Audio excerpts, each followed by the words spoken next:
안녕하세요, 마마님들. 제가 뉴욕에 10년간 살았던 거는 알고 계시죠? 한국에 살고 있지만 뉴욕, 뉴저지에 가족들이 살고 있어서 자주 가고 있고, 산 기간은 10년이지만 제2의 고향 같은 그런 느낌으로 저는 편하게 뉴욕을 왔다 갔다 하는데, 뉴욕에는 너무나 많은 레스토랑들이 있고, 제가 뉴욕에 가면은 어떤 레스토랑을 가나요? 이런 질문도 굉장히 많이 받고 있어서 오늘은 저의 뉴욕 찐 맛집 3곳 알려드리려고 합니다.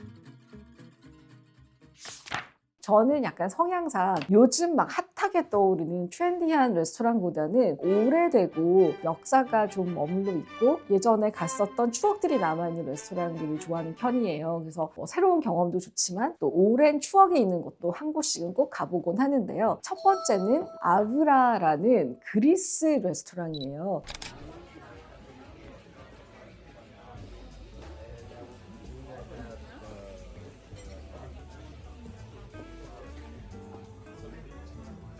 여기는 처음 가게 된 게 제가 바니스 뉴욕이라는 메디슨 애브뉴 60가 61가에 걸쳐져 있던 백화점을 너무너무 학생 때부터 좋아했는데 사이드 도어에서 나오면 딱 그 레스토랑이 보이는 그런 곳이었어요. 그래서 처음에는 존재를 잘 모르다가 동생의 추천으로 가보게 됐는데 동생도 거기서 비즈니스 런치를 많이 했다고 해요. 뉴욕 패션 위크나 뉴욕에 좀 중요한 손님들이 오셨을 때 거기서 식사를 한다던가 하는 이벤트를 많이 해서 관광객보다는 비즈니스 런치 하기에 좋은 그런 곳이라고 할 수 있는데 그리스의 특화된 음식이라는 게 사실 이제 지중해 음식이라고 해서 바닷가나 이탈리아 음식하고도 살짝 겹치는 부분이 있는데요. 올리브 오일 많이 쓰고 요거트나 타히니 소스 같은 좀 지중해성 재료들을 굉장히 많이 쓰고 특히 채소를 굉장히 많이 쓰는 게 특징이에요. 그래서 호박튀김을 요거트 소스랑 나온다던가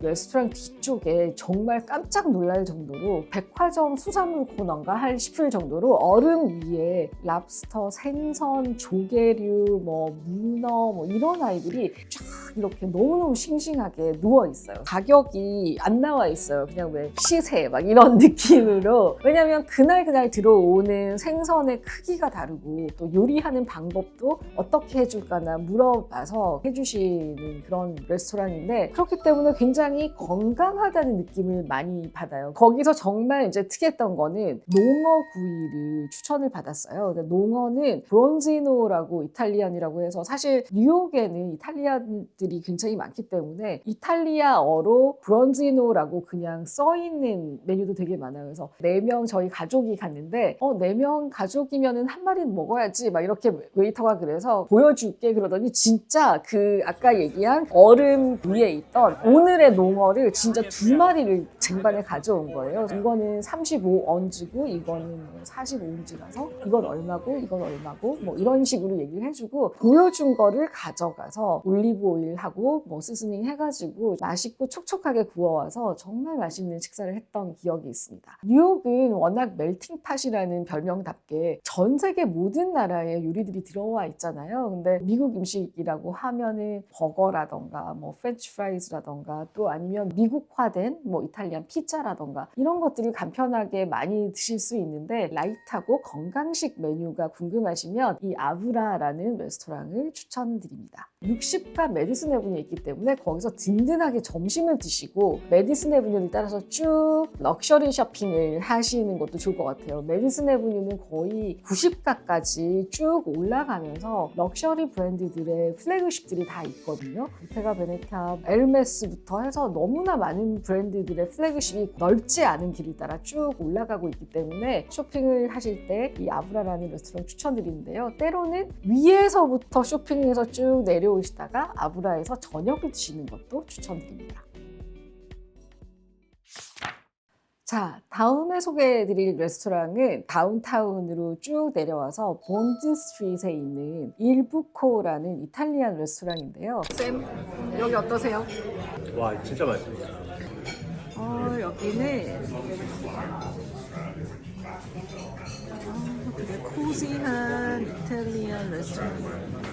이 레스토랑을 발견하게 된 계기가 좀 재밌어요. 저와 앤디쌤은 직관에 의해서 새로운 곳을 찾는 재미도 굉장히 즐기거든요. 그래서 추천받은 레스토랑도 있고 뉴욕타임스나 뭐 타임아웃이나 이런 매거진을 보고 SNS를 보고 찾는 경우도 있지만 때로는 정말 촉에 의해서 발견하기도 하는데 이 레스토랑이 그랬어요. 원래는 그 옆에 있는 Fish Chicks라는 태국 음식점에 이제 저녁을 먹으러 갔었어요. 근데 Fish Chicks는 태국 음식을 굉장히 맛깔나게 하면서 가격도 괜찮고 그리고 특히 오이스터 해피아워라고 해가지고 한 5시부터 굉장히 싸게 하는 해피아워가 있어서 해피아워 즐기러 가서 굉장히 이제 많이 먹고 나와도 한 7시 정도 되잖아요. 그래서 이제 먹고 나오고 있는데 옆에 레스토랑인데 뭔가 간판도 크지 않은 집 같은 곳이었는데 거기 이렇게 한 무리의 사람들이 나와서 웅성웅성 서 있었는데 보니까 이탈리안 가족들이었어요. 마치 그 느낌이 어땠냐면 대부 영화에 보면 왜 이탈리안들도 한국 분들보다 더 가정적이고 때로는 또 가부장적이기도 한 그런 패밀리 우선 약간 이런 느낌이 있잖아요. 근데 진짜 할아버지, 할머니, 뭐 엄마, 아빠, 아이들까지 이렇게 대가족이 서 있는데 와 이거 약간 찐 이탈리안 가족이 가족 식사를 할 정도면 여기 좀 찐 맛집 아닌가라는 생각이 들어서 그 레스토랑을 검색을 해봤더니 굉장히 내공이 있고 괜찮을 것 같은 거예요. 그래서 며칠 뒤에 그 일부코를 방문을 했는데요. 근데 그 레스토랑이 진짜 이탈리아 어느 정말 오래된 집을 그냥 떼에다가 갖다 놓은 것처럼 빈티지 오브제들도 굉장히 많았고 화장실 같은 데 가도 막 뭐 꽃이라던가 뭐 액자라던가 이런 것들이 다 너무 앤틱하면서 좀 예쁜 것들이 있었고 상하지 않는 상온 식재료들 뭐 마늘이라던가 호박이라던가 마른 버섯이라던가 이런 것들을 선반 같은데 너무 자연스럽게 올려놓고 이태리 가정집에 와 있는 것 같은 그런 느낌의 따스한 곳이었어요. 근데 여기는 찾아보면 이탈리안하고 스페니쉬가 조금 믹스가 돼서 타파스 같은 작은 요리들도 많고 올리브, 프로슈토 뭐 이런 식으로 파스타도 핸드메이드 파스타 중에 카치오에 페페, 후추랑 치즈랑만으로 만든 그런 파스타는 내공이 있거나 자신이 없으면 잘 못 만드는 메뉴거든요. 카치오에 페페와 까르보나라를 핸드메이드 파스타로 찐으로 하는 그런 작은 포션의 파스타들도 굉장히 좋았는데 제가 정말 반했던 거는 피오렌티나 스테이크예요. 피렌체의라는 뜻이죠. 피렌체식 티본 스테이크라고 보시면 돼요. 근데 또 가족 식사여서 4명이었기 때문에 큰 거를 푸짐하게 시켰더니 티본이 이렇게 있으면 그 옆에 이제 고기들을 이렇게 슬라이스해서 쫙 디스플레이를 이렇게 해주는 거예요. 근데 여기가 굉장히 주방에 큰 이제 화덕 오븐이 있다고 들었는데 거기에서 진짜 숯불향을 입힌 스테이크가 나오는 거예요. 그래서 냄새가 너무너무 좋고 푸짐한데 막 완벽한 미디움에 너무 고기가 맛있어 보이는데 정말 거기에서 앞거는 고기도 고기지만 옆에 소금도 훈연을 해서 그 스모크 향을 입힌 소금이 옆에 이렇게 쌓여 있는데 그 소금의 향에 너무너무 반해가지고 너무 소금이 아까운 거예요. 여기 냅킨에다가 소금을 이렇게 싸가지고 핸드백에 이렇게 넣어가지고 집에 와서 병에 옮겨 담아서 한국에 가지고 왔어요. 그 소금을 가끔 고기 먹을 때마다 냄새 맡아봐도 그 향이 그대로 남아있어서 신기하다 그러면서 아껴 먹고 있었는데 이 얘기를 레스티우라는 레스토랑의 세범 셰프님하고 얘기를 하다가 세범 셰프님도 화덕에서 요리를 많이 하시기 때문에 데뷔쌤 생각나서 만들어 봤어요 하면서 다음에 레스토랑 방문했을 때 그 소금을 만들어서 선물을 해주셨어요. 그래서 너무 감사하게 그 소금도 아껴 먹고 있습니다.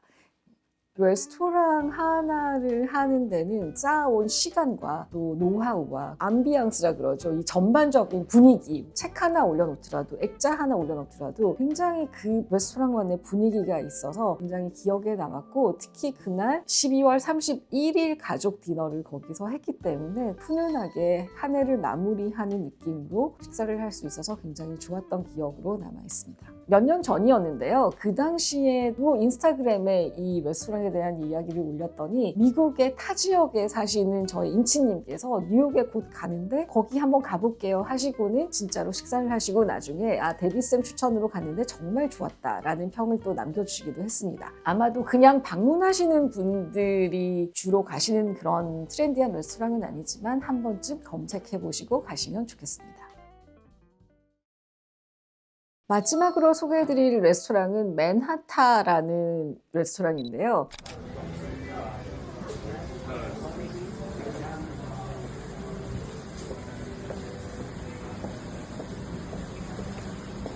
저희가 이제 메디슨 애브리 60가에서 번드 스트리트로 약간 다운타운으로 내려왔고, 그 다음에 진짜 다운타운 파이다이라고 해서 뉴욕에는 월 스트리트를 중심으로 파이낸셜 디스트릭트를 줄여서 얘기하는 그 섹션이 있는데요. 거기에 리버티 스트리트에 진짜 높은 건물에 60층에 있는 레스토랑이에요. 그래서 한 개를 다 쓰기 때문에 전용 엘리베이터가 있고, 아예 건물 로비의 한쪽 코너에서 접객을 하고 예약 확인된 사람만 엘리베이터를 태워서 올려보내요. 60층에 슝 하고 가면은 거의 360도 서라운딩 그 뷰가 정말 기막힌 파노라믹 뷰가 펼쳐지거든요. 저희 데비스도 이렇게 뷰 맛집으로 유명하지만 그 60층에서 내려다보는 맨하탄과 허슨 강과 브루클린과 그 다리들은 정말 압권이에요. 그래서 제가 이번 일정에서 2번을 갔어요. 한 번은 비즈니스 런치 겸 어떤 대표님이 저를 초청해 주셔서 거기서 식사를 했고, 너무 좋아서 제가 친구랑 만나는 약속을 하면서 그 레스토랑을 다시 예약해서 다시 갔어요. 그래서 2번을 갈 정도로 좋았는데, 제가 전 영상에서 프랭땅 백화점 둘러본 거 얘기한 거 기억하시죠? 그게 원 월스트리트라 그래서 월스트리트의 1번지에 있는 그 아르데코 시절에 지어진 그 건물의 1, 2층 한 코너를 쓰는 백화점이었잖아요. 근데 그 건물도 굉장히 높은데 프랭땅이 있는 원 월스트리트를 그냥 이렇게 바라보니까 너무너무 진짜 기가 막힌 뷰였고, 거기에서 브루클린 브릿지, 맨하탄 브릿지, 맨하탄 다운타운의 지형을 이렇게 볼 수 있어서 너무 좋았던 기억이 있습니다. 비가 오는 날이면 약간 구름 위에 떠 있는 것 같은 느낌이, 그래서 또 해가 나면 해가 나는 대로 또 너무 아름다운 광경이었어요. 사실 음식은 그렇게 굉장히 막 각인이 될 정도로 인상이 깊지는 않았는데 하나하나 다 맛있었어요. 왜냐면 요즘 전반적으로 미식의 수준이 너무 올라가 있고 좋은 레스토랑도 많잖아요. 입맛이 다 너무 상향 평준화돼 있어서 어디 가서 굉장히 막 감명을 받기는 솔직히 힘들긴 한데, 맨하탄은 칵테일도 굉장히 좋았고 와인 리스트도 굉장히 좋았고 메뉴들도 하나하나 모던하면서 맛깔난 그런 음식들이 있었던 것 같아요. 그래서 뭔가 헤비하지 않고 부담스럽지 않게 즐기실 수 있는 그런 곳이었고요. 저는 저녁에는 못 가봤는데 굉장히 공간이 넓어서 한쪽 섹션은 레스토랑 다이닝 쪽이었고 한쪽은 완전히 바와 라운지가 있어서 뷰가 좀 달랐고, 저녁에 가면 맨하탄의 야경을 내려다보면서 칵테일 한 잔 하실 수 있을 것 같아서 저녁도 가보면 어떨까라고 생각을 했지만 아직은 못 가봤고요. 다음에 만약에 제가 간다면 사진과 영상으로 담아서 또 보여드릴 수 있도록 하겠습니다.